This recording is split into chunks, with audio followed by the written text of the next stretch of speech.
Bonjour, Stéphanie Dionne de l'École branchée. J'ai le privilège et le bonheur d'être en compagnie de Marc-André Smith, qui est directeur adjoint du CEFER de la Commission scolaire des navigateurs.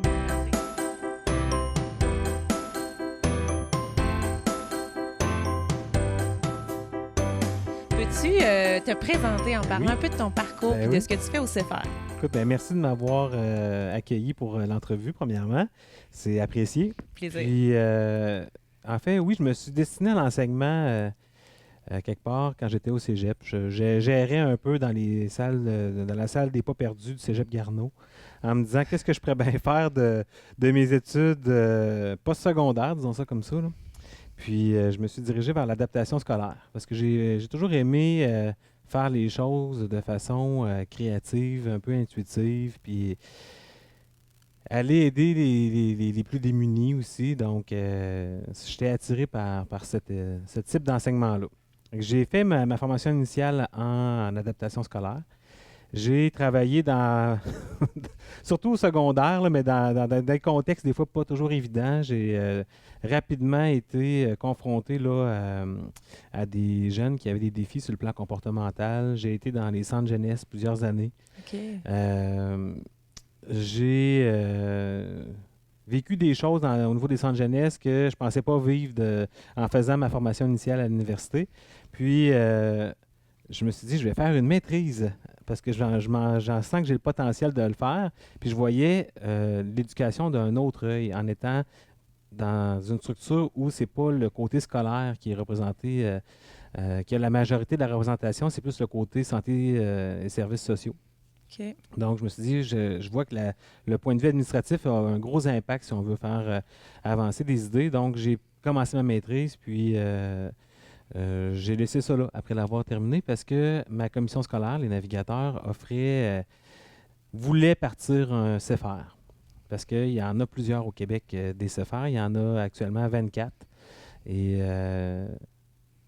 il y a 10 ans, en 2007, la commission scolaire a ouvert un concours. J'ai appliqué, puis je l'ai obtenu. Donc, je suis devenu le premier enseignant du CEFER des navigateurs là, à essayer de réfléchir comment on allait partir, nous, notre école pour des élèves qui ont des difficultés persistantes à l'école. OK. Parle-nous donc de ce que c'est le CEFER pour ceux qui n'en ont pas entendu parler ou qui se sont fait une idée de ce que c'est le La CEFER. version longue ou la version courte? Non, La mais la version version concrète authentique, et concrète. authentique. Ben, c'est assez simple. Dans les années 90, Normand Maurice, c'est le père fondateur des CEFER, un gars qui a fait probablement son cours classique. Il enseignait aux élites à l'époque, puis il disait il voyait plein de jeunes qui avaient des difficultés persistantes, des limitations fonctionnelles, quitter sans diplôme. Donc, il s'est dit, on s'est oublié comme société si on laisse partir des jeunes qui ont plein de potentiel comme ça, aérés, puis à pas trop avoir de repères en société. Donc, lui, il se considère comme un bâtisseur, puis il disait, les bâtisseurs ont oublié une pierre angulaire de notre société, qui sont les jeunes avec des difficultés. Donc, il a, avec deux bons amis, parti un modèle de classe réinventé pour les jeunes en difficulté, et c'est devenu le modèle CEFER. Ce modèle de classe-là réinventé, il a été réinventé de quelle façon ou sous quel angle? L'angle que Normand Maurice a pris, puis qu'on vit encore aujourd'hui, c'est que on va diriger les élèves vers des formations à l'exercice d'un métier semi-spécialisé ou qui demande peu ou pas de spécialisation. Donc, à la base, lui, il voyait qu'on jetait plein de peintures. Puis, il a eu l'idée de créer une peinture recyclée, de la filtrer. Puis, son idée est devenue tellement grosse qu'il a créé une entreprise dans son école. Donc, les élèves avaient une portion scolaire, une partie de la journée, une portion dans l'entreprise, une autre partie de la journée. Puis, il formait à même son école les jeunes à l'emploi. OK, donc tout le programme de formation est basé sur aussi l'apprentissage d'un métier ou du moins une intégration dans le milieu réel de C'est travail. ça. Ben, on veut développer l'employabilité des élèves. OK. Donc, l'employeur sache que ben, il est capable de fournir des efforts. En fait, c'est basé sur les 5 valeurs du CEFER. Donc, il a fait des efforts. C'est un jeune qui est engagé, qui est respectueux, qui est rigoureux, puis qui est autonome. Donc, c'est les 5 valeurs OK. que les bâtisseurs des CEFER ont réfléchi. Mais le problème qui est arrivé avec l'idée de Normand Maurice, c'est que la peinture c'est tellement devenu gros qui a dû vendre ça à des intérêts privés. C'est Privé. devenu la peinture récupérée du Québec, Laurentide Ressources ou bien la Boomerang. Je ne sais pas si tu en as déjà vu dans Non. des quincailleries.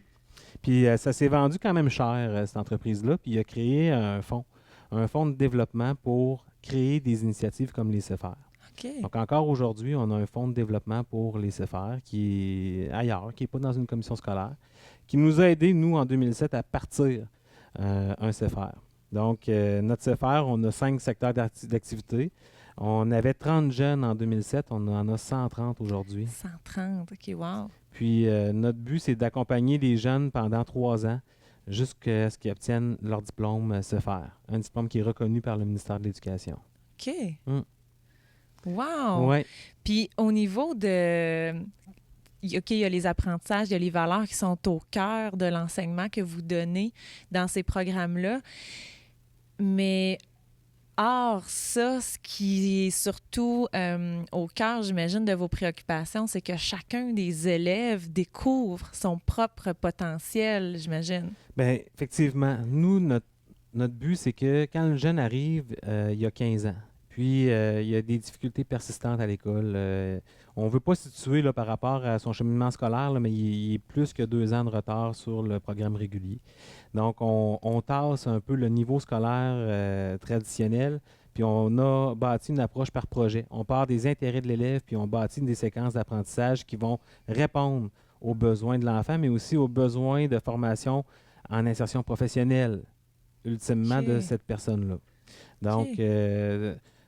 depuis 1 an maintenant, le Fonds de développement des CFR a proposé tous les CFR qui étaient volontaires d'embarquer dans un projet d'iPad 1 pour 1.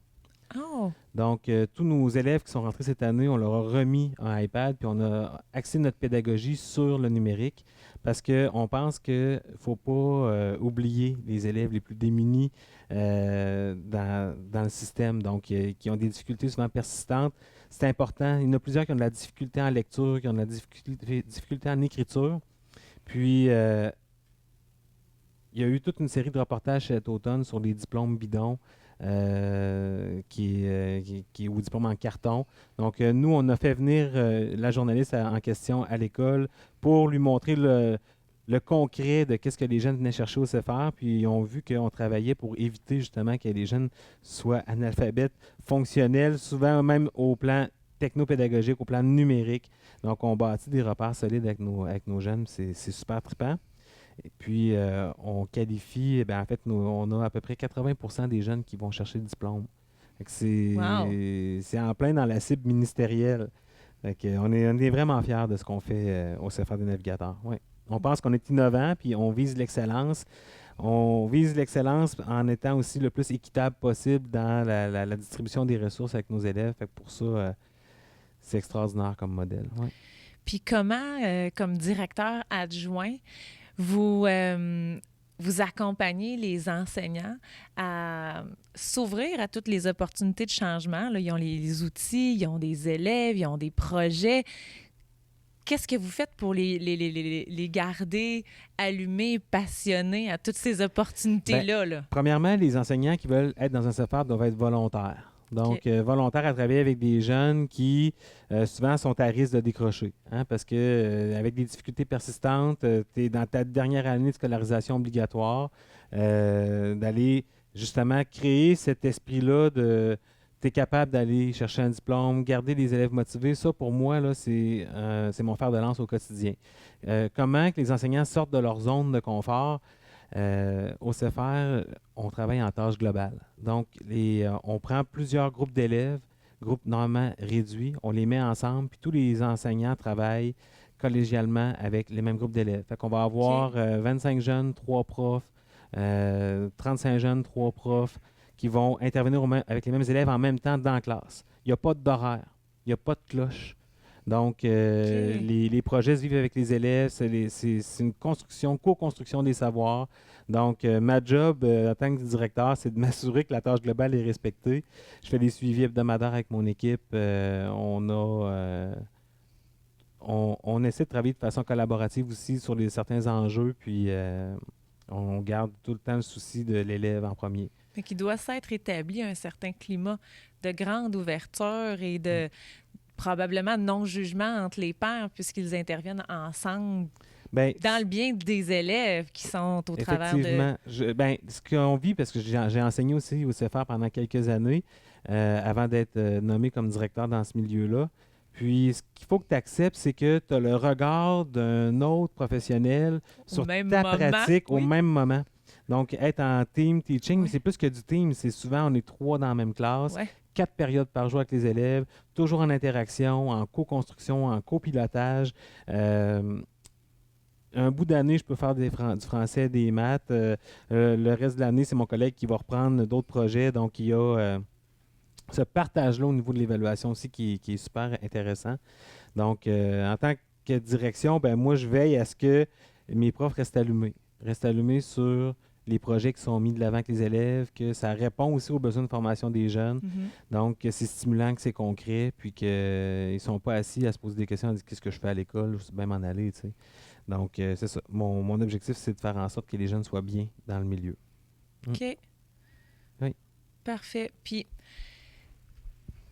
pour conclure sur ce que vous vivez au CFR, qu'est-ce que tu aimerais laisser comme message, peut-être de l'expérience que vous vivez, parce qu'il y en a des élèves avant d'arriver chez vous, ils sont dans les milieux réguliers. Qu'est-ce que tu aimerais laisser comme message aux enseignants qui ont encore, tu sais, ces élèves-là dans leur salle de classe? La chose la plus intéressante que j'aimerais que les gens gardent, c'est qu'il faut valoriser les parcours de formation axés sur l'emploi.